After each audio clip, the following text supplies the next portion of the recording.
15টা সুন্নত মুখস্থ রাখতে হবে। 1 নাম্বার সুন্নত ফজরের সালাত জামাতে পড়তে হবে। 2 নামাজ মুনাফিকদের কাছে সবচেয়ে কঠিন, একটা হচ্ছে ফজরের নামাজ আর একটা এশার নামাজ। 2 নাম্বার সুন্নাহ হচ্ছে আসিওয়াক, মেসওয়াক করা। মাতফারাতুন লিল ফাম মারদাতুন লিররাব, মেসওয়াক করলে দাঁত পরিষ্কার থাকে, আল্লাহ খুশি হয়ে যায়।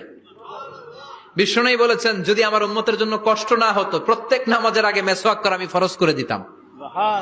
মেসওয়াক ছিল বিশ্বনবীর জীবনের শেষ আমল। এই মেসওয়াক করে বিশ্বনবী শেষ নিঃশ্বাস ত্যাগ করেছেন। বিষ্ণু বলতেন, নি'মা সিওয়াকি আয-যাইতুন ফাইন্নাহু সিওয়াকি ওয়া সিওয়াকুল আমবিয়া মিন ক্বাবলি।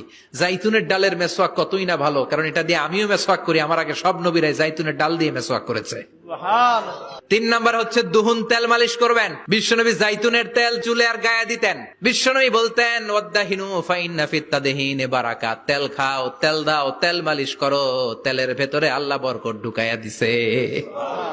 4 নাম্বার